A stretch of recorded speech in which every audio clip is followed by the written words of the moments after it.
푸른밤 종현입니다. 그때란 말이 있다. 그때 내가 이렇게 했더라면, 그때 내가 이렇게 말했다면. 하지만 생각해보면 지금이 시간이 흐르면 그때로 바뀌는 것뿐이다. 지금에 충실하면 후회스러운 그때는 없다.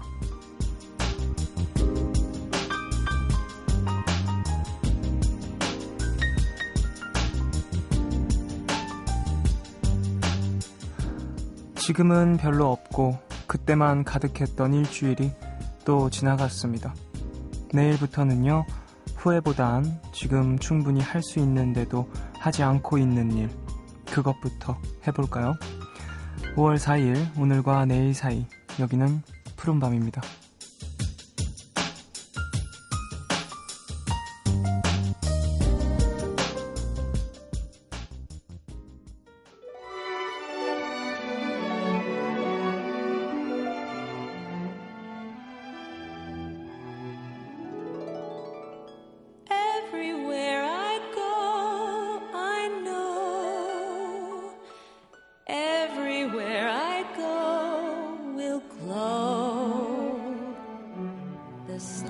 Summer sky, the lovers passing by, all the cities too. 5월 4일 일요일 첫 곡으로 들으신 곡은요, 핑크 마티니의 Everywhere였습니다. 네, 오늘도 미드나잇 스포일러 함께하는 날입니다. 신기주 기자님, 좋은 영화 또 준비해 주셨습니다. 잠시 후에 만나 뵙기로 하고요. 저도 참 좋아하는 영화 준비해 주셨더라고요. 90s but goodies에서는 여러분이 보내주신 사연들, 노래들 준비했습니다. 푸른밤 홈페이지 들어오셔서 90s but goodies 게시판에 90년대 신청곡 많이 남겨주세요. 짧은 건 50원, 긴 문자와 사진 첨부 문자는 100원이 추가되는 샵 8000번으로 문자 보내주시고요.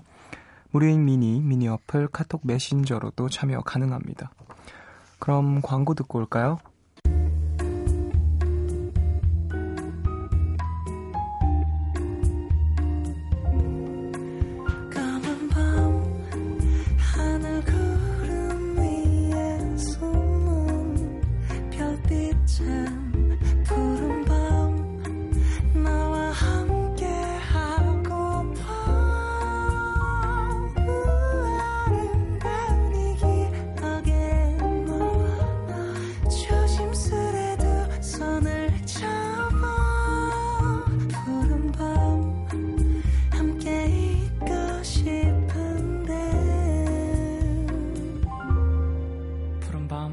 종현입니다.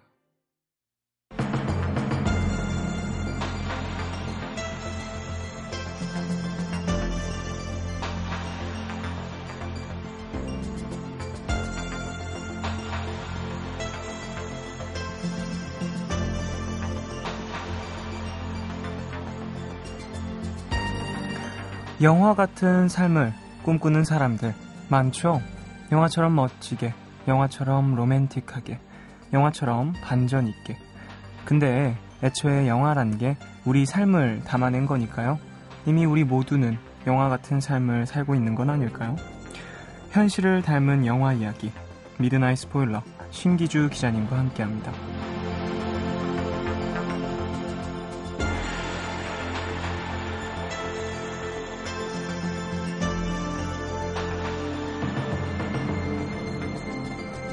신기주 기자님, 어서 오세요. 네, 안녕하세요. 어떻게 지내셨어요?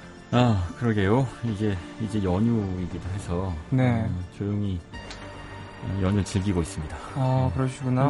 혼자 있을 자유를 즐기고 있네요. 아, 그래요? 저는 요즘에는 집에서 영화를 좀 많이 보는 것 같아요. 아, 그래요? 정상적인 경로를 통해서 밝고 맑은 경로를 보시는군요. 요금을 지불하고 보고 있는데 예전에 추천해 주셨던 노예 12년도 한번 봤고요. 참 영화를 많이 보고 있는 것 같습니다, 요즘에. 좋네요. 그러니까 이게 같은 공간 안에서 다양한 인생을 경험해 볼 수 있죠. 네. 영화의 매력이에요. 맞아요. 세상을 배우는 방법이기도 하고. 그래서 시작할 때 얘기한 것처럼 삶은 뭔가 영화처럼 이루어진다라는 이야기를 했잖아요. 그런 것 같아요. 영화 같은 인생을 꿈꾸는 분들이 상당히 많기도 하고 근데 기자님은 그런 분들에게 어떤 얘기를 해주고 싶으세요? 제가 어린이날을 앞두고 네. 이런 얘기를 드리긴 죄송한데 꿈 깨라. 뭐 이런 얘기 드리고 싶고. 영화 같은 삶. 사실 이런 게 있어요. 저는 직업이 꿈인 사람들은 안 그랬으면 좋겠어요. 특정 직업이 꿈이라는 건 네. 사회에서 필요한 사람이 되고 싶다라는 건 이해하지만 네. 그러나 꿈의 모습이라는 건 예를 들면 전 세계 일주를 하고 싶어요. 뭐 유라시아 대륙을 뭐 걸어 다녀 보고 싶어요.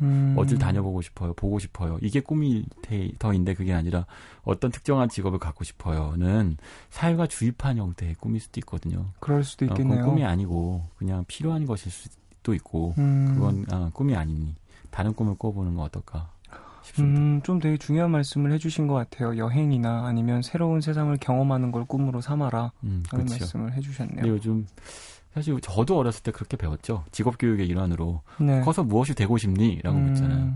커면 어른이 되죠. 그렇죠. 네, 사실 어른은 되는 거고 어떤 어른이 되고 싶니?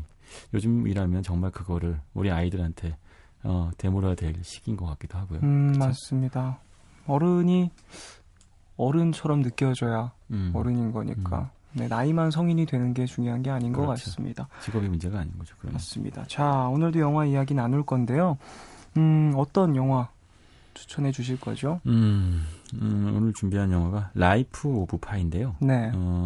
이게 이안 감독 영화예요. 전 참 좋아하는 영화인데 네. 한 아이가 이제 말하자면 꿈을 찾아가는 이야기라고 네네네. 생각할 수도 있겠죠. 자신의 어떤 모험, 도전, 경험, 고난을 겪으면서 네. 성인이 되어가는 소년이 이야기인데 그 제목 그대로 파이의 이야기인 거죠. 네네. 그 파이의 삶이라는 이야기 영화입니다. 이 영화는 저도 봤는데 상당히 재밌게 봤거든요. 그렇죠. 이 영화가 인도 영화인가요?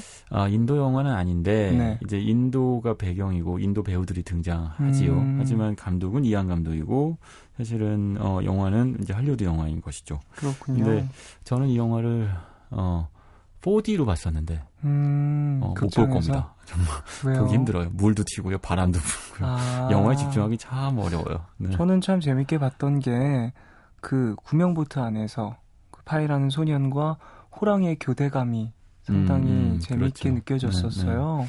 호랑이와 친구를 담다니 정신만 바짝 차리면 된다더니 정말 그런 거 보여주죠. 네. 근데 사실 이게요, 파이의 이야기이고 한 소년이 네. 그 난파선에서 결국은 혼자만 살아남죠. 그렇죠. 근데 결국은 자기 목숨을 부지하며 태평양을 돌파하는 이야기죠. 인도양에서 난파한 배에서 살아남은 소년이 태평양을 건너 멕시코 연안까지 떠내려가는 이야기고 네. 그 넓은 바닷가에서 바다 한가운데에서 삶의 신비로움을 경험하죠. 네. 그게 평생 이 소년한테 영향을 미치게 되고 재미있는 이야기가 되는 것인데 네. 인생의 한 자락인 것 같기도 해요. 이안 감독이 사실 이런 이야기를 참 잘하거든요. 그러니까 브로크백 마운틴 같은 영화에서도 그렇지만 네. 삶의 다양한 맥락과 궤적이 있는데 그걸 딱 한 대목을 잘라서 네. 그 안에서 그것이 인생의 모든 면을 보여주는 영화를 잘 만드는데 라이프 오브 파이가 대표적인 것 같아요. 줄거리를 좀 간략하게 설명을 해주신다면 어떻게 될까요? 파이라는 친구가 있어요. 네. 근데 이 파이라는 이름은 왜 그러냐면 우리가 알고 있는 그 3.14 이러고 그 파이입니다. 근데 이 친구가 학교를 다닐 때 자칫 왕따 당할 뻔하는 거죠. 네. 그래서 결국은 3.14, 1592까지만 있는 게 아니죠. 네. 파이는 나눠질 수 없는 숫자니까 칠판 한가득 그거 다 외워갖고 그거 씀으로 해서 이 친구들한테 인정받고 별명이 파이가 되는 거죠. 근데 이 파이란 친구가 근데 사실 이 제목이 파이일까라고 생각해보면 그러니까 이 등장인물의 이름이 네. 파이라는 것만큼 신비한 숫자도 없어요. 세상에 존재하는 숫자이긴 하나. 그렇죠. 그러나 우리는 그게 단정적으로 단정 지을 수 없는 의미. 그게 우리 인생과 닮았다라는 의미가 있을 겁니다. 근데 그런 친구가 부모님이 동물원을 해요. 네. 근데 이 사실 인도에서 동물원으로 산다는 게 힘드니까 결국은 동물들을 다 데리고 캐나다로 이민을 준비합니다. 네. 근데 캐나다로 가는 배 안에서 이제 배가 난파가 되는 거죠. 네. 결국은 가족은 다 떠나가고 파이만 혼자 살아남는데 파이와 같이 구명보트에 탄 친구들이 있어요. 네. 근데 이 친구들이 인간이 아니고 동물원의 동물들이었다는 거죠. 그렇죠. 사실은 뭐 호랑이도 있고, 근데 호랑이의 이름은 리차드 파커고요. 네. 그리고 얼룩말도 있고, 뭐 하이에나도 있고, 오랑우탄도 있습니다. 이 동물들과 함께 이제 태평양을 가로질러서 살아가는 거죠. 이 영화가 전개가 되면서 저는 상당히 흥미로웠던 게 영상미도 상당히 눈에 띄었고 아름답죠. 네. 아름다웠고 그리고 이 파이라는 친구의 뭐랄까 성장기를 쭉 담으면서 아주 어렸을 때부터 나이가 든 후까지 다 나오는 모습도 상당히 재밌었어요. 그렇죠. 일대기처럼 그려지는 것들도. 그 어린 아이가 저렇게 늙는구나. 세월이 무상하다 싶죠. 그리고 구명보트 안에서 네. 살아가잖아요. 그렇죠. 근데 이 구명보트 안에서 계속해서 뭐랄까 호랑이와 대적하고 호랑이에게 잡아먹힐 뻔하면서 하지만 호랑이가 유일한 친구가 되어서 잡아먹힐 뻔도 하지만 물고기를 잡아서 식량으로 주기도 하는 그런 모습들도 보여주고 심지어 호랑이한테 구명보트 뺏기고 이렇게 나무떼기로 만들어 놓은 작은 뗏목에 끌려다니기도 하고요. 네네네. 서로 뺏고 뺏기는 접전을 벌이기도 하고 맞아요. 그러다가 우정 비슷한 거를 맺게 되어서 네. 서로 보트를 절반씩 나눠 갖기도 하고. 그렇죠. 이거는 우리가 두려움과 공포라고 하는 은유일 수도 있어요. 아마 이한 감독은 그렇게 저는 그렸다고 생각하는데 네. 호랑이라고 하는 건 그리고 사실 파이도 그 얘기를 하죠. 리차드 파커가 없었으면 아마 태평양을 건너가는 동안 네. 목이 마르고 네. 배가 고파서 삶을 포기했을 터인데 그 안에 너무나 공포스러운 존재가 있음으로 해서 살아야겠다는 생각을 더 하게 되고 긴장감을 그렇게 놓지 호랑이하고 않았다. 엎치락도치락 하다가 네. 태평양을 가로지르게 되죠. 그러니까 우리한테 공포 혹은 절망, 두려움 이런 것들로 상징되는 리차드 파커라는 존재는 네. 어쩌면 우리가 삶을 살아갈 수 있는 원동력이기도 한 거죠. 희망과 아름다움과 멋지고 좋고 달콤한 것만 있으면 네. 그러면 사실은 그건 오히려 인생이 아니라는 우리 인생이 보트 타고 살아가는 한 소년의 삶과 별 다르지 않다면 네. 거기에 같이 죽음의 공포 또는 절망의 공포 이런 것들도 같이 태우고 가야 된다는 거죠. 네. 보트 안에 좋은 것만 있을 수는 없다는 거. 그렇다면 이 보트가 뭔가 인생을 표현한 게 될 수도 있겠네요. 그렇죠. 네. 사실 우리 요즘 정말 인생과 삶에 대해서 많이 생각하게 되잖아요. 그렇죠. 죽음이 너무 멀지 않은 곳에 있었고 슬픔도 너무 가까운 곳에 있었고 네.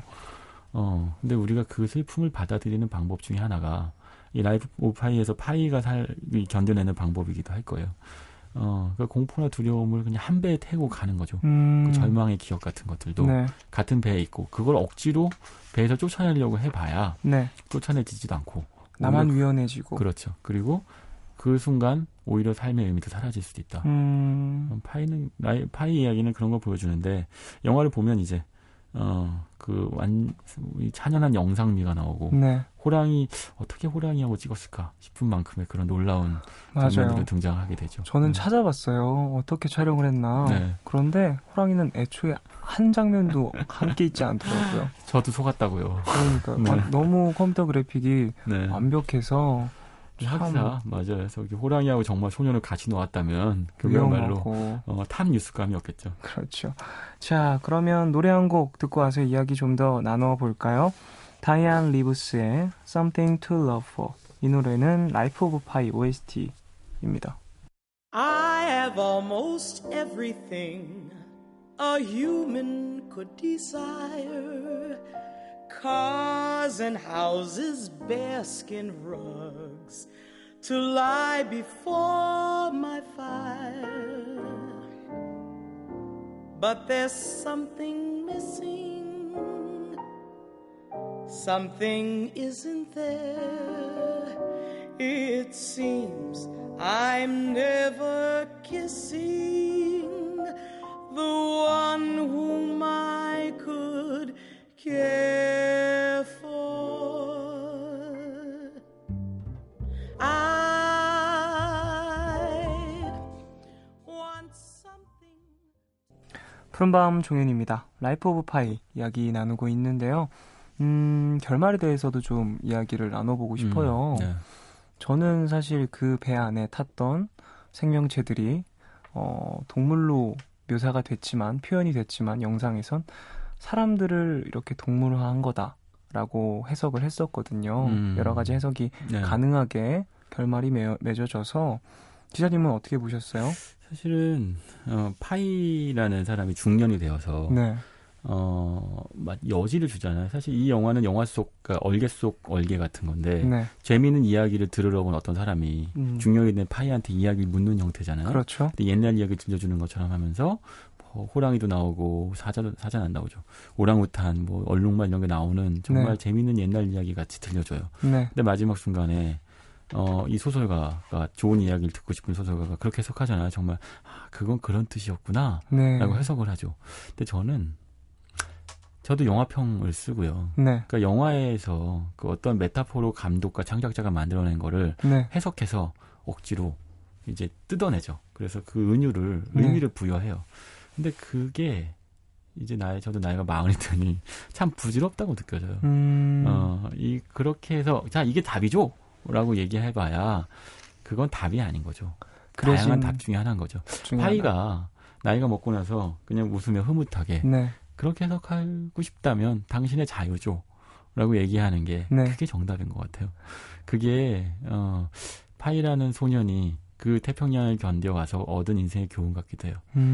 이제 이 삶이라고 하는 거 딱 답이 있고, 네. 그러니까 실체가 있고, 그러니 A는 B고 C고, 이렇게 생각해서는 정말 인생을 제대로 살 수 없다는 거죠. 그냥 미소를 짓는 거죠. 사실, 저도 영어평을 쓰면서도 항상 답이 있다고 생각해 왔는데, 그런 것들이 과연, 오히려 답을 가려주는 역할을 했던 것 같기도 해요. 저는 오히려 묻어두고 싶은데요. 뭔가 내 마음속으로 결정을 하면서 더 많은 결말들이 나올 수 있고 더 많은 선택들이 있는데 뭔가 그것들이 가려진다라는 말씀을 해주신 것 같은데요. 이 영화 안에서는 좀 그런 매력이 상당히 많이 느껴지는 것 같아요.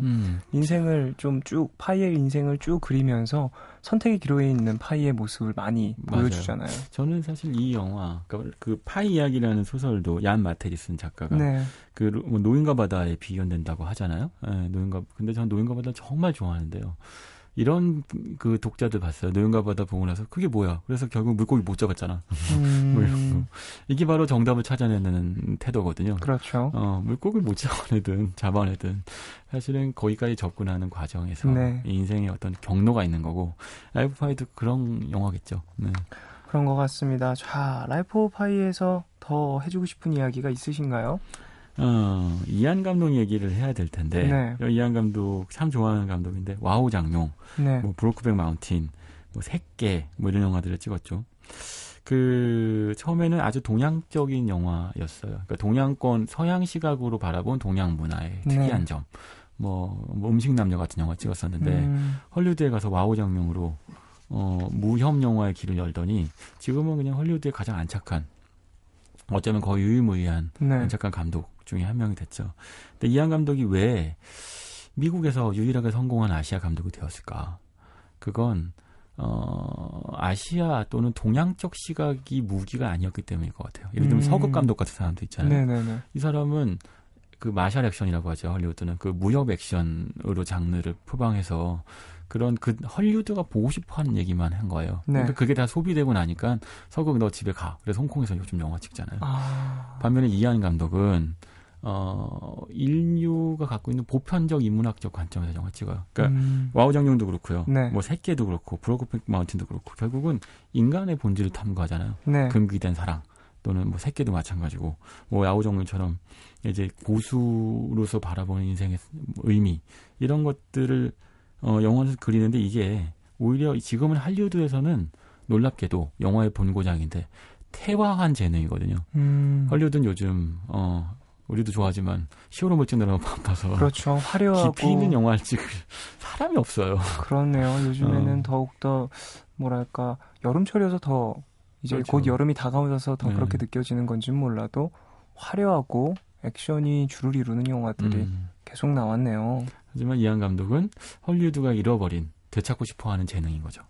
그게 아시아에 있었고 찾아냈고 그러니 떠받들고 존경하는 거죠. 그러면 저는 요즘에 집에 있는 시간이 많으니까 이안 감독의 영화를 쭉 한번 봐봐야겠습니다. 네, 그를 보면 감독 본인이 얼마나 천변 만화하는 감독인지도 알 수 있어요. 우리가 좋아하는 헐크 찍었어요. 네네, 그거 봤습니다. 참 못 찍었죠. 이안 감독이 그 스펙타클한 액션 영화 감독에 도전해보기도 했었고, 네. 그리고 안 되나 싶었는데 알프 파이를 찍어서 또 부활하고, 네. 와우정육이라는 정말 깊이 있는 영화도 찍어내고, 그러면서 주윤발이 그 무거운 몸으로 대나무 위에 서 있는 장면도 볼 수 있고, 네네네. 많은 것들을 볼 수 있습니다. 라이프 오브 파이 이야기 좀 나눠봤는데 이 영화에서 이안 감독이 하고 싶었던 이야기는 뭐였을까요? 호랑이한테 잡혀가도 정신만 똑바로 차리면 된다? 그것도 될 수 있을 것 같은데요.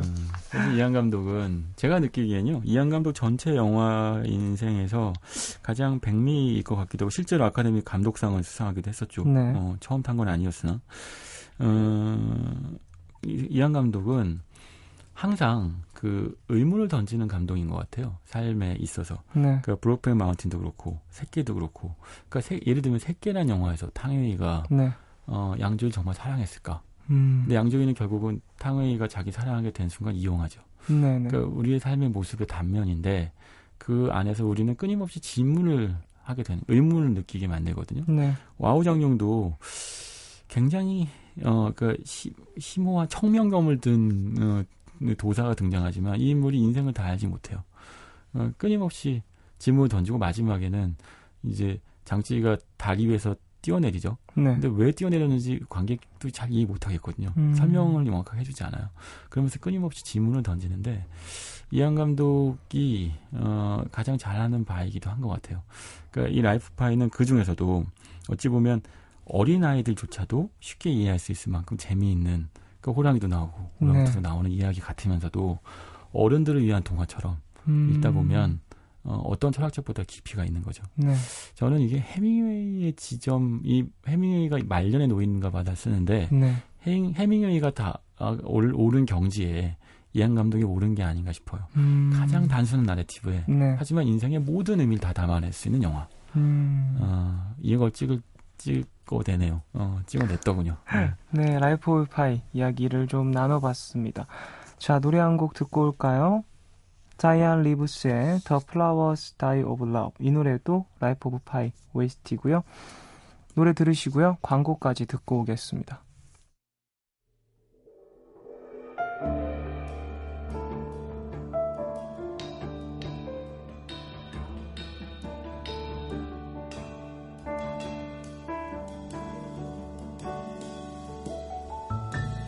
Upon the river's shores,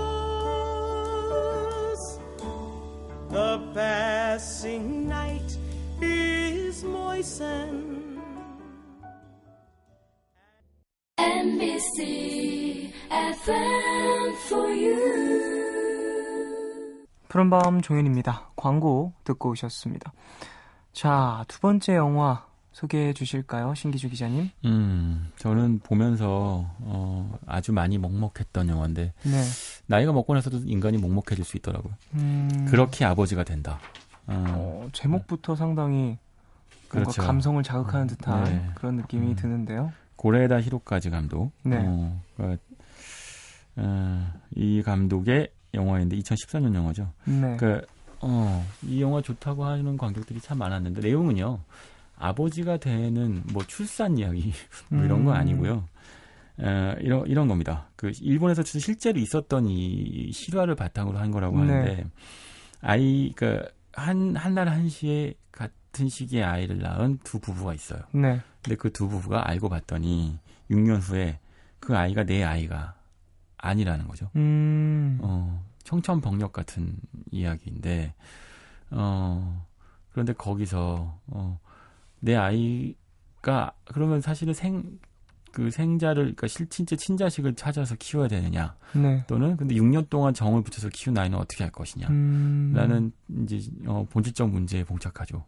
근데 옆에 있는 변호사들은 대부분은 다 친자식을 데려다가 키웁니다. 네. 라고 얘기해요. 양쪽 부부도 그래야 되는 게 아닐까라고 고민도 하기도 하고 네. 또 하지만 또 아이들이 걱정되니까 그 아이들한테 상처가 덜 되게 아이를 바꿔볼 고민도 하고 근데 그 과정에서 정말 아버지가 된다는 것은 무엇인가 자식을 키운다는 건 어떤 것인가. 그런 것들이 스며 나오는 거죠. 그러니까 한날 한시에 태어난 두 아이가 바뀌어서 바뀐 부모 아래에서 6년간 자라다가 그 사실이 밝혀져서 네. 다시 이렇게 이야기가 진행이 되는 거군요. 바꿔야 되나 말아야 되나. 그 바뀌게 된 원인은 이것도 중요한 이유이기도 한데 네. 한 간호사가 네네.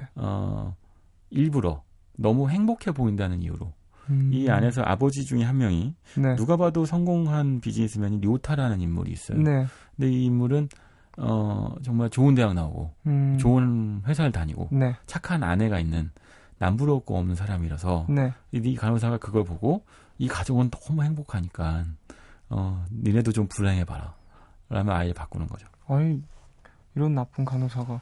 근데 그 간호사한테도 사연이 있었는데 네. 그 당시에 어떤 남자를 사랑했던 거예요. 근데 그 남자한테 아들이 있었던 거죠. 네네. 그러니까 자기 아들이 아닌 계모인 건데 네. 그 아들이 하도 말을 듣지 않고 그 남자하고 관계도 자꾸 틀어지니까 네. 그러니까 너무 자기 인생이 불행한데 남의 인생이 너무 행복한 걸 못 참겠다. 그냥 눈앞에 보이는 행복이 너무 뭐랄까 시기와 질투로 그렇죠. 그런 나쁜 선택을 했던 거군요. 상당히 복잡한 영화의 내용인 것 같은데 가족 이야기는 항상 그런 느낌이 들어요. 가족이라는 건 모든 사람들이 감정을 뭐랄까요 공유할 수 있고 저 사람이 어떤 감정을 느끼고 있겠구나라고 이렇게 어느 정도 예상이 가능하잖아요. 모두가 가족이 있기 때문에. 사실 우리나라에는 이런 건 일일 드라마로 풀어내는데 그렇죠. 복작되는 일일 드라마. 근데 사실 그렇기 때문에 끈적하기만 하지 담백하진 않거든요. 이야기들이. 네네네. 근데 그렇게 아버지가 된다는 놀랍게도 그렇게 가족 이야기 더더군다나 울고 불고 짜고 할 수도 있어요. 네. 이게 심파의 정서가 넘쳐난다면 아이를 바꾸면서 막 울고 억울하고 슬프고 아니 간호사한테 화풀이하고 이런 장면이 마구마구 나오겠죠. 그리고 하지만 뭐 쉬운 결론 있죠. 피는 물보다 진하다며 결국 아이를 바꿔내는 그런 결론으로 나올 것 같은데 히로카즈 감독은 전혀 다른 게 이야기 풀어갑니다. 그렇군요. 이 감독 주로 가족 이야기를 상당히 많이 해왔다라고 하는데 사실 한국 관객들한테는 네. 아무도 모른다 때문에 잘 알려져 있는 감독이에요. 이것도 사실 일본에 있었던 실화를 소재로 한 건데 네. 도심 한복판에서 아이 3명이 부모가 없는 상태에서 이제 살다가 결국 아이가 한 명이 죽게 되는 비극적인 사건을 네. 다루면서 그게 아이의 시점이기도 하고요. 또 하나는 일본 사회의 단면을 잘라내는 거죠. 옆집에서 무슨 일이 일어나도 모르는 무시무시한 사회. 그것들을 또 지금 감정 과잉이 아닌 상태로 보여줍니다. 그러니까 눈물이 넘쳐나고 세상에 이러면 안 돼요. 세상에 이런 비극이 다시 일어나면 안 되니까 이렇게 얘기하지 않아요. 네. 그냥 덤덤하게 우리 모두가 다 이런 비극의 공범일 수도 있고 그리고 그걸 받아들여야 하고 그 슬픔도 직시해야 된다는 걸 보여주죠. 그런 내공을 보여주기 굉장히 어렵거든요. 네. 그냥 화내고 말면 그만이고 울고 말면 그만인데 울지도 않고 화내지도 않으면서 이런 비극적인 사건을 보여주는 감독이죠. 상당히 뭐랄까 사회 문제적인 부분을 담담하게 풀어내서 네. 더 뭐랄까 울림을 주는 그런 감독인 것 같네요. 얘기를 들어보니까. 근데 히로카즈 감독이 그렇게 아버지가 된다 해서 제가 가장 좋아하는 장면이 있는데요. 네. 어쩌면 이 고레다 히로카즈라는 사람의 연출력의 탁월성을 보여주는 장면이기도 한데 쉽지 않겠죠. 그러니까 내가 6년을 키웠어요. 네. 그 아이가 설사 내 피가 섞이지 않았다고 해도 내 자식인 건 분명한데. 그렇죠. 근데 여기서 료타라는 인물은 놀랍게도 아버지들은 다 그러는데 어쩐지라고 얘기해요. 왜냐면 내 아이가 나는 굉장히 뛰어난데 내 아이가 그걸 못 따라오더라는 거죠. 그거에 여기서 영화에서 나오는 가장 단적인 예는 피아노를 치는 장면인데 네. 자기는 피아노 굉장히 열심히 잘 쳤어요. 네. 하지만 그 료타의 아들은 피아노를 잘 못 쳐요. 끝까지 치려고 하지도 않고 끈기도 없는 것 같습니다. 뭔가 흥미도 없어 보이고. 그렇죠. 사실은 자기만큼 완벽하지 않다는 것에 대한 이상함이 있었는데 어쩐지 내 아들이 아니었구나. 내 유전자를 갖고 태어난 아이가 아니었구나라는 걸 알게 되죠. 근데 그 이면에, 그러니까 왜 료타라는 인물이 왜 그렇게까지 강박적으로 완벽한 인생을 살았어야 됐느냐는 네. 또 아버지한테, 그러니까 료타의 아버지한테 문제가 있었거든요. 그 아버지가 결국은 다른, 그러니까 그 료타한테 친부모가 아닌 여자하고 살고 있었고, 네. 그것 때문에 항상 료타는 자라면서 한량 같은 아버지하고 갈등이 있었고, 그 어머니하고도 문제가 있었고. 근데 그런 복잡한 가정사죠. 이거는 사실 일드라마로 표현하면 끝도 없어요. 그렇겠네요. 근데 그걸 히로카즈 감독은 이 갈등을 하나로 풀어내요. 간호사한테 찾아갑니다. 그러니까 네. 제가 보면 저 같으면 어떻게 연출할 것 같냐면 화를 낼 것 같아요. 화내는 장면, 분노하고 그 간호사한테 엎드려서 절하고 나한테 속죄해라라고 할 것 같죠. 근데 가서 요타도 실제로 그렇게 하려고 간호사한테 가요. 내 인생도 안 그래도 사실은 남들은 완벽하다고 얘기하지만 꼬였는데 네. 내 아들까지 그렇게 만들어 버리면 어떡하냐고 가요. 근데 간호사가 나와서 너무 미안하다면 돈봉투를 하며 일본들 특유의 태도로 90도 인사를 합니다. 네. 그때 막 행패를 부리려던 찰나에 아들이 나와요. 아들은 친자가 아닌 아들인 거죠. 네. 근데 이 쬐그만 중학생이 그 료타를 바라보면서 이제 우리 엄마 건드지 말라고 째려보는 거죠.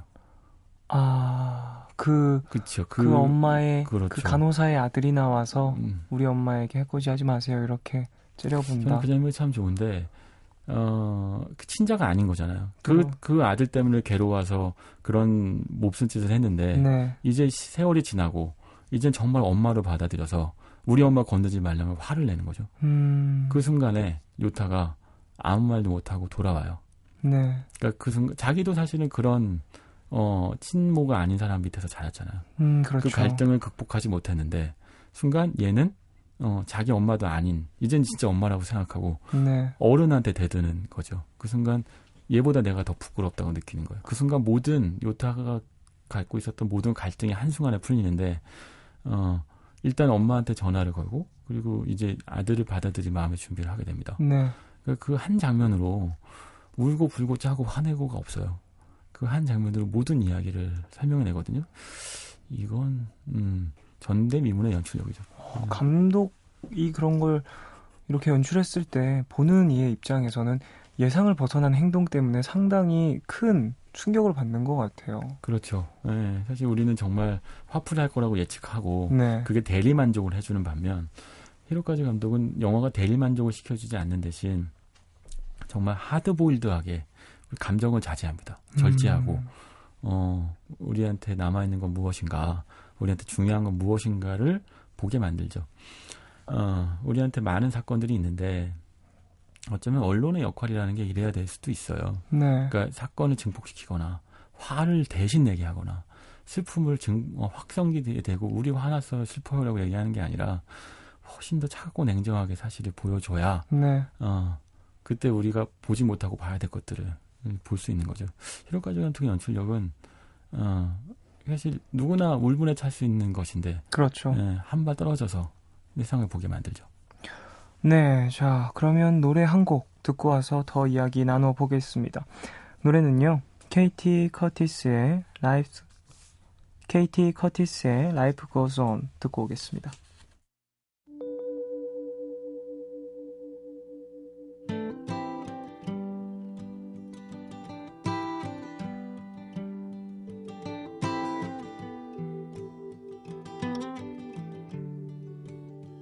Sometime in winter, some things got broken. Some mighty branches under the weight. But I saw the truth. 노래 듣고 오셨습니다. 네, 신기주 기자님과 미드나잇 스포일러 함께하고 있습니다.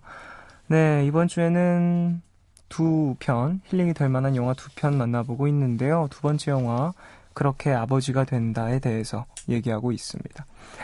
자, 이 영화에서 두 종류의 아버지가 나오죠?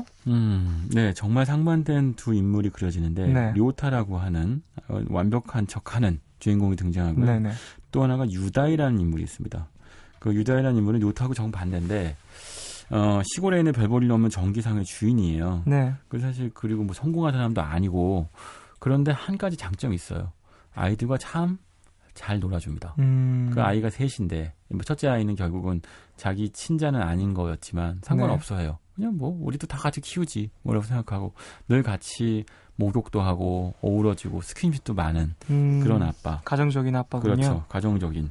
하지만 세상에서 보면 실패자라고 할 수 있는 인물이고 료타는 세상에서 보면 성공한 사람이지만 그러나 아이하고의 스킨십도 없고 엄격하기만 하고 맹정하기도 하고 매정하기도 한 그런 아빠죠. 그렇군요. 이 두 아빠도 상당히 대조적인 모습을 보이는데 아들들도 대조적인가요? 그것 때문에 요타하고 유다이가 그 아이를 키우는 방식 때문에 아이들의 어떤 성격이 달라지죠. 그런데 사실 요타의 아이, 그러니까 친자는 아니지만 결국 유다의 아이인 건데 그렇죠. 그 아이가 사실 참 영화에서 보면 눈망울이 동글동글한 녀석이 그 영혼이 맑은 것처럼 보이거든요. 근데 네. 그 아이가 아빠가 그 성격이 그래서 자기 감정을 잘 안 드러내는 성격이 된 거예요.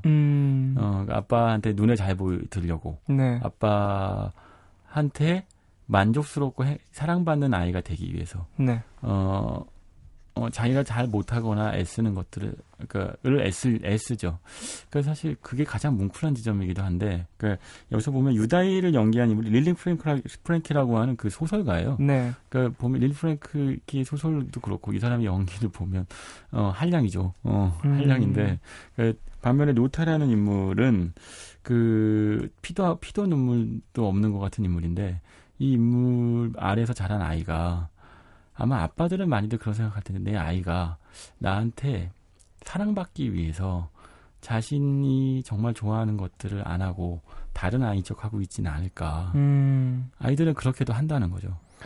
뭔가 부모의 사랑을 받기 위해서 첫 번째 목적이 부모의 사랑이 되는 거죠. 내가 원하는 것이 아니라. 그렇죠. 그렇게 되는 맞아요. 게 아닌가. 정확하게 말씀하신 것 같아요. 네. 아이들은 어른이 되면 나의 정체성이 중요하고 내 욕심, 내 것이 중요하지만 네. 아이한테는 아빠나 엄마한테 사랑받는 게 너무 중요하니까 그렇죠. 오히려 내 아이는 너무 착하고 내 말을 너무 잘 들어. 하지만 그게 오히려 거짓말일 수도 있다는 거죠. 아이들은 기꺼이 그 거짓말을 함으로 해서 사랑을 얻는 거예요. 네네네. 요타가 나중에 그걸 알게 돼요.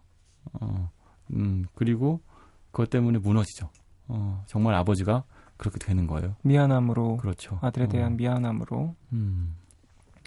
자, 이 영화에서 감독이 말하고자 했던 건 뭐였을까요? 뭐 사실 그렇게 아버지가 된다 네. 일 텐데 그 아버지 그러니까 부모 자식 간의 관계라는 걸 그 나이가 먹고 나서야 비로소 알게 되는 것들이 있어요. 네. 그 요타의 경우에는요 자신이 부모하고 맺지 못했던 관계들을 아이한테 강요했었죠. 네.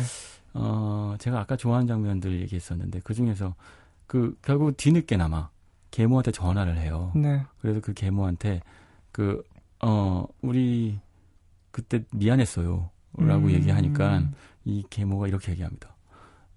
야, 우리 너무 진지한 얘기는 하지 말자. 우리 네. 그냥 가볍고 재미있는 얘기만 하자. 그러니까 그건 무슨 얘기냐면 그 엄마도 상처를 받았겠죠. 네. 노력했으나. 결국 우리한테 주어진 시간이 있으나 그 주어진 시간이 있으면 어떤 것들은 되돌릴 수 없는 거예요. 그러니까 가족이라고 해서 언제고든 가면 그 문제 해결할 수 있다고 생각하는 것만큼 큰 착각이 없죠. 아버지들이 많이 착각하는 것인데 아이들과 같이 있어주지 못한 그 시간이 지나고 나서 뒤늦게 네. 야, 말이라도 좀 해보자. 우리 이제 대화로 풀어보자. 라고 합니다. 하지만 이미 그 아이는 그 자리에 있지 않았던 거죠. 요타가 그걸 느껴요. 그리고 지금 이 순간에 아이 곁에 있어줘야 된다. 그 순간이 지나면 그 기회는 영원히 사라진다는 걸 알게 되는 거죠. 지금이 상당히 중요하다라는 그렇죠.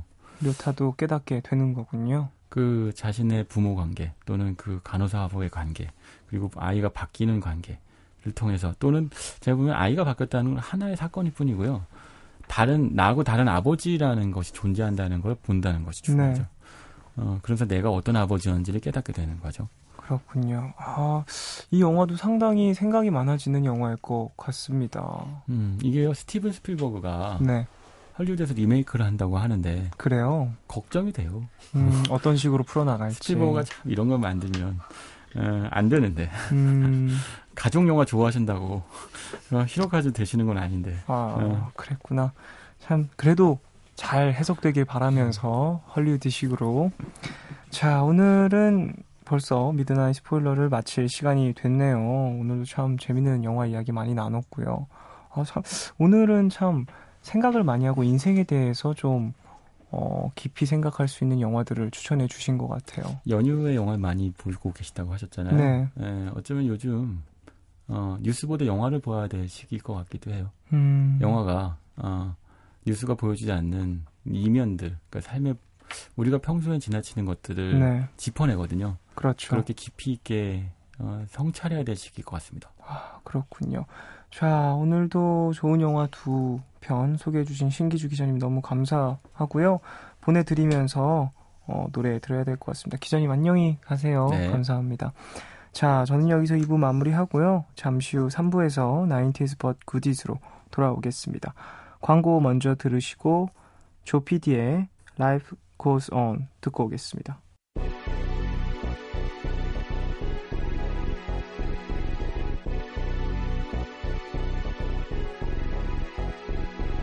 Life goes on. Yesterday's gone. Life goes on. Reality's on. Yesterday's gone. 오늘과 내일의 애매함 그 경계선 사이 시작과 끝이 만난 시간 특별과 만남의 인사 안녕 또 다른 안녕 매일 하지 yeah. 널 보면 넌 푸른 밤을 상상하네 널 보면 넌 푸른 밤을 상상하고 들어줄래 네 두기에 내가 속삭여줄게 마치 보석을 담은 듯 반짝빛이 나는 푸른 밤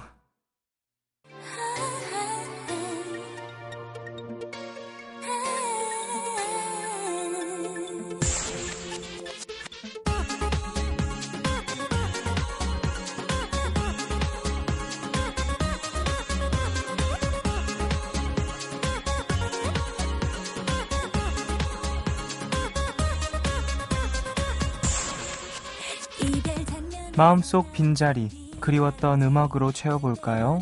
90년대 사랑받은 노래들로 힐링시켜 드리겠습니다. 90s but goodies.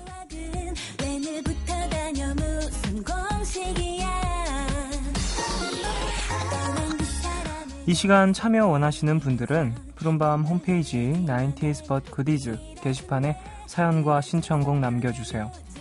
자, 그럼 여러분이 보내주신 신청곡 만나볼까요? 은지수님, 영화 쉬리의 OST였던 캐롤 키드의 When I Dream 들려주세요. 작년 휴가 때 제주도 여행 가서 쉬리의 마지막 장면을 찍었다는 그 벤치에 앉아서 바다를 볼 때 참 좋았는데 말이죠. 올해는 바빠서 휴가는 꿈도 못 꿀 것 같고 대신 노래 신청합니다 하셨습니다. 쉬리 저도 참 재밌게 봤었는데 어렸을 적에 그 참 명장면도 많고 명대사도 있고 한석규 씨의 소름 끼치는 연기도 참 인상 깊었던 기억이 있었네요. 어렸을 때는 쉬리라는 발음이 상당히 영어 같고 외국어 같이 느껴졌는데 이게 물고기 이름이잖아요. 그래서 또 재밌게 관심을 가졌던 것 같습니다. 쉬리라는 물고기가 그 당시에 또 유행을 해서 키웠었던 적도 키우시는 분들 많이 본 것도 같고요. 이동민님, 초등학교 6학년 때 유행했던 광고 중에 가수 김사랑 씨가 나는 18살이다 하고 시작하던 게 있었어요. 김사랑 씨가 18살에 데뷔했었거든요. 어린 나이에 천재 가수라고 가요계를 떠들썩하게 했죠. 그땐 그 나이에 데뷔하는 게 진짜 어린 거였는데 말이죠. 김사랑 씨의 Feeling 듣고 싶네요 하셨습니다. 김사랑 씨는 악기도 상당히 많이 다루시고 앨범 가장 최근에 나온 앨범에는 또 직접 악기 연주를 거의 다 하셨죠.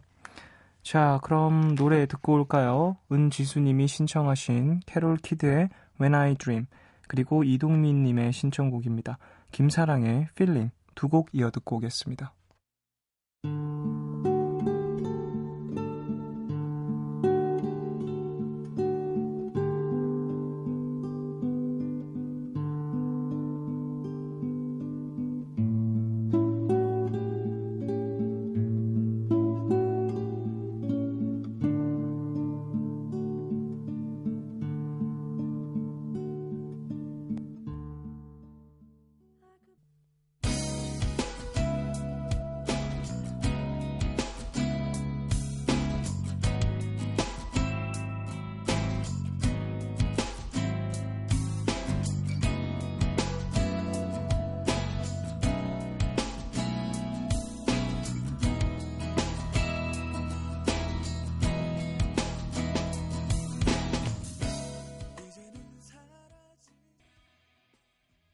캐롤 키드의 When I Dream 그리고 김사랑의 Feeling 두 곡 듣고 오셨습니다.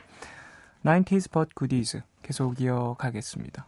김혜원님, 박미경의 기억 속의 먼 그대에게 신청해요. 이 노래는 제가 어릴 때 들어서 멜로디만 기억하고 있었는데요. 얼마 전에 친구들과 홍대에서 저녁 먹고 나왔는데 한 휴대폰 매장에서 이 노래를 크게 틀어놓은 거예요. 반가운 마음에 매장에 뛰어들어가서 이 노래 뭐냐고 물어봤죠. 거기 직원이 절 이상한 사람처럼 보던데 저 이상한 사람 아닙니다 하셨습니다. 그럴 때가 있죠. 길거리를 걸어가다가 이 노래 너무 좋다. 이 노래 뭐였지? 하면서 이름이 너무 궁금해서 물어보게 될 때가 좀 있는 것 같습니다.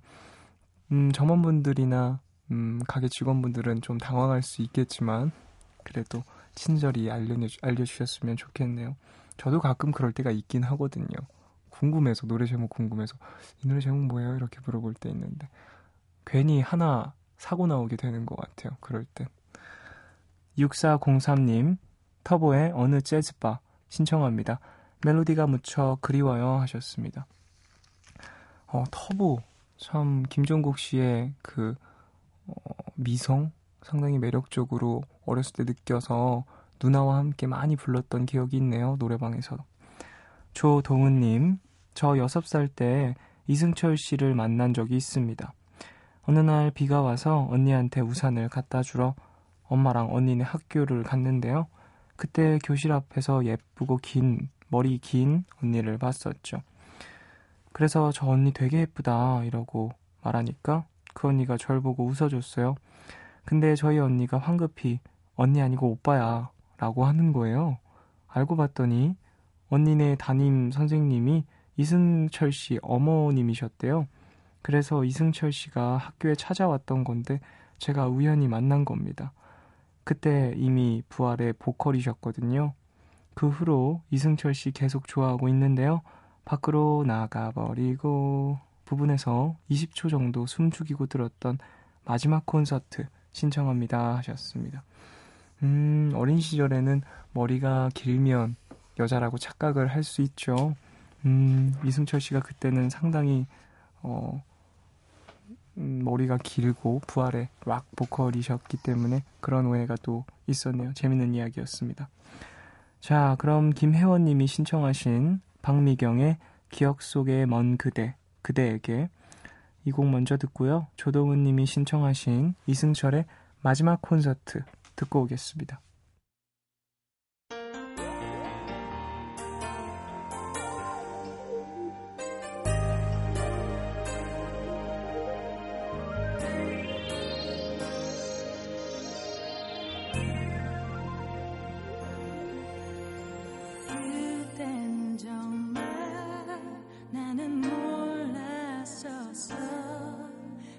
사랑이 나에게는 얼마나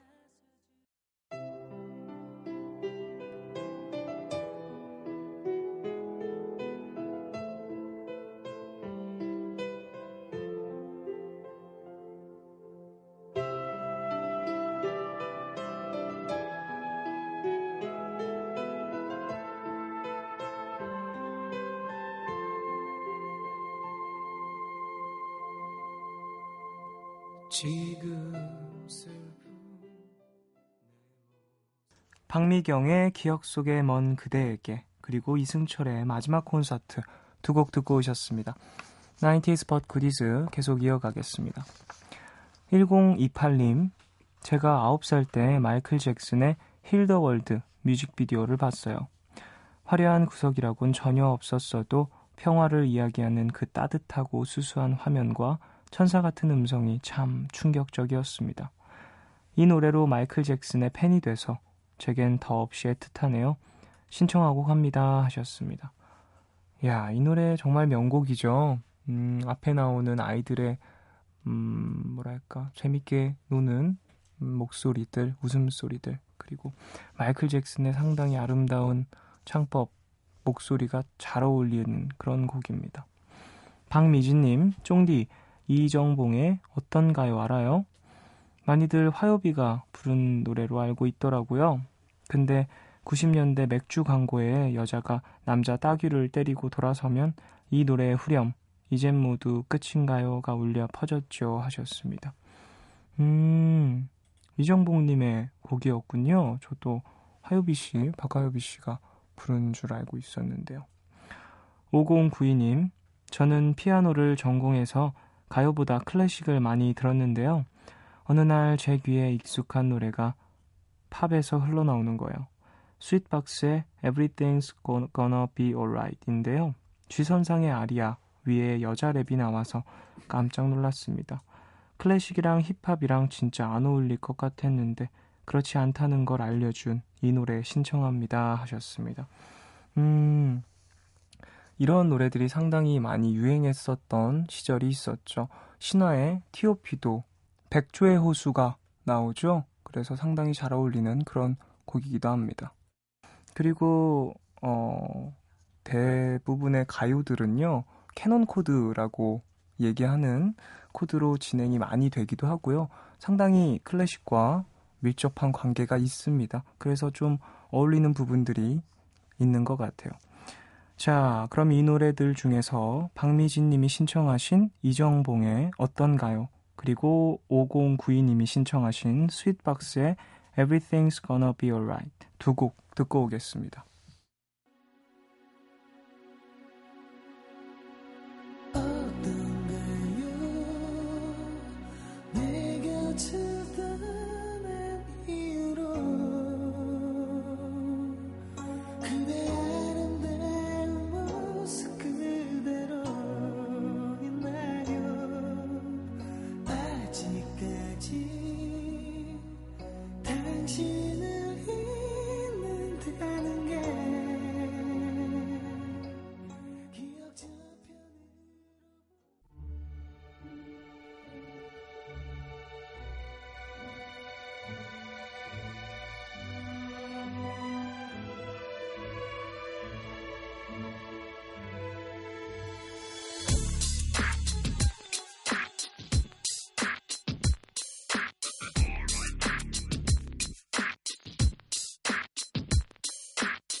푸른밤 종윤입니다. 이정봉의 어떤가요? 스윗박스의 Everything's Gonna Be Alright 두 곡 듣고 오셨습니다. 90s but goodies 함께하고 계세요. 정현정님, 조정현의 그 아픔까지 사랑한 거야 신청합니다. 저는 슬픈 마음에 잔잔히 위로받고 싶을 때 이 노래를 자주 듣는데요. 지금 많이 우울하고 지쳐있는 분들에게도 이 노래가 조금이나마 위로가 되었으면 좋겠어요. 푸른밤에서 듣고 싶네요 하셨습니다. 사람들마다 자기가 마음이 외롭고 슬플 때 듣는 노래들이 있죠. 정현정님은 그 아픔까지 사랑한 거야를 들으시는군요. 9244님, 통기타 소리가 예쁘던 익스트림의 More Than Was 신청합니다. 가수 이름만 보면 헤비메탈 할 것 같은데 어쩜 그렇게 예쁜 노래를 하는지 신기해요 하셨습니다. 익스트림은 상당히 헤비한 곡들도 하는 그런 밴드입니다. 한번 찾아서 들어보세요. 이름하고 상당히 잘 어울리는 그런 음악도 많이 있으니까요. 임정민님, 지금은 루시드 폴로 활동하고 계시는 조윤석 씨가 90년대에 밴드 미선이의 멤버였다는 걸 아시나요? 지금 루시드 폴님이 하는 음악과는 조금 다른 거칠지만 서정적인 노래를 하던 밴드예요. 앨범 딱 하나 냈는데 그 앨범 통째로 추천하고 싶지만요. 샘이라는 노래 골라서 신청합니다. 이 노래를 듣다 보면 짝사랑하는 소년이 된 기분이에요 하셨습니다. 루시드 폴 이분 가사 참 좋아하는데 제가 또 미선이라는 밴드로 활동을 하셨었군요. 자, 그럼 이 노래들 중에요. 정현정님이 신청하신 노래 조정현의 그 아픔까지 사랑한 거야. 그리고 임정민님의 신청곡 미선이의 샘 두 곡 듣고 오겠습니다.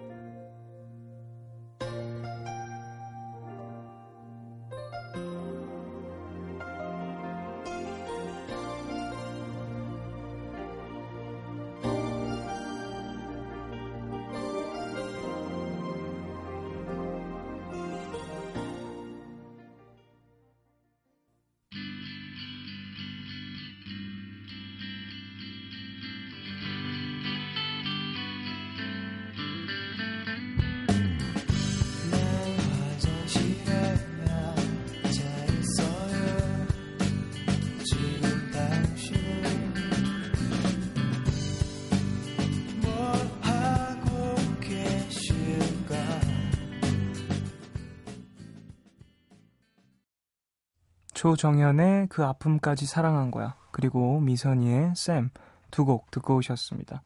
90s but goodies 이어가겠습니다. 1282님 리엘 라임즈의 How do I live 틀어주세요. 중학교 때 옆반에 좋아하는 남자애가 있었는데요. 이 노래의 가사를 적어서 몰래 책상 서랍에 넣어놨었거든요. 당신 없이 어떻게 살란 말이에요?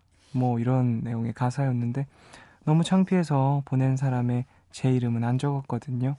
걔는 아직까지 그 편지를 누가 보냈는지 모르고 있겠죠? 하셨습니다. 야, 학교 다닐 때 학창시절에 이런 비밀 쪽지? 비밀 편지? 보내서 좀 설레임 감정을 느끼셨군요. 전 남중을 나와서 이런 적은 없지만 이런 식으로 고백을 하면 참 받는 사람도 주는 사람도 설렐 것 같습니다. 홍수정님, 쫑디 혹시 별은 내 가슴에 라는 드라마 아세요? 상당히 인기가 있던 드라마였거든요. 그 드라마에서 안재욱 씨가 마지막 장면에서 부른 노래가 있어요. Forever 신청합니다. 그때 저는 안재욱 씨를 좋아했고 친구는 차인표 씨를 좋아해서 티격태격한 기억이 있네요. 오랜만에 듣고 싶어요 하셨습니다. 항상 남자 주인공, 두 남자 주인공을 따로따로 좋아하는 친구들이 자기가 좋아하는 남자 주인공이 더 멋있다며 티격태격하죠.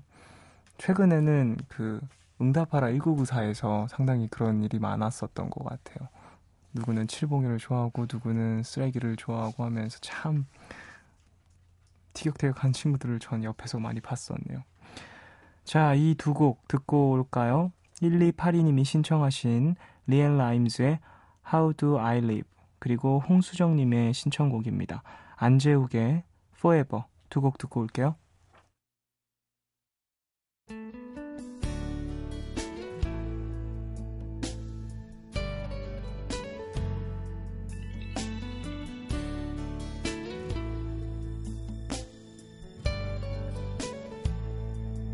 How do I get through a night without you? If I had to live without you, what kind of life would that be? Oh,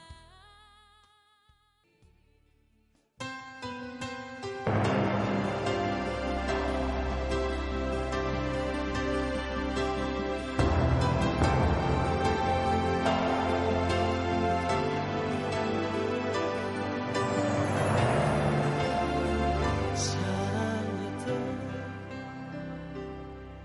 너를 잊진 못해 우리 너를 다시 볼 수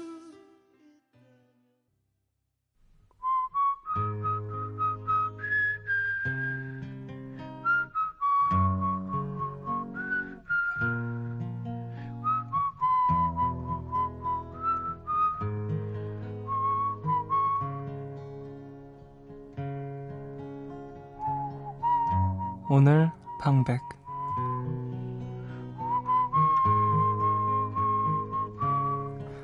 수많은 바람은 그저 우릴 멀어지게 할 뿐인걸. 우리는 낯설게 느껴지는 비밀들을 밀어냈어. 아무도 모르지 너와 내가 나누어 가진 그 기억들. 너무 소중한 날들. 아무런 약속도 이런 날엔 하지 않는 게 좋겠지? 이 순간 모든 게 아이처럼 잠이 든 것만 같은데. 너의 숨소리에 맞춰 난 춤을 추다가 노래를 부르다 잠시 생각에 잠겨. 우리 처음 만난 날 시간의 등에 키스를 했지. 우리 처음 만난 날 행복은 단 꿈을 꾸었지.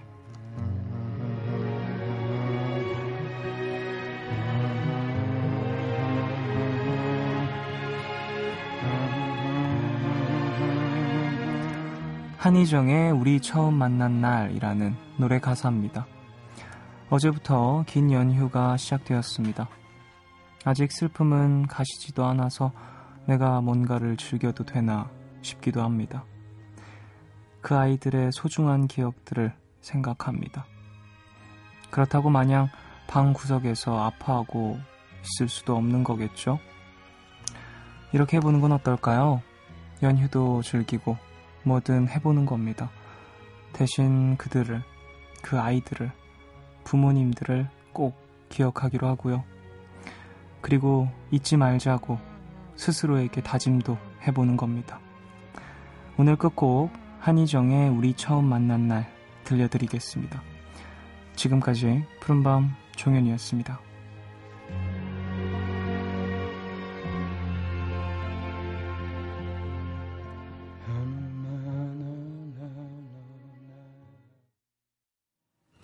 수많은 바람은 그저 우릴 멀어지게 할 뿐인걸. 우리는 낯설게 느껴지는 비밀들을 밀어냈어.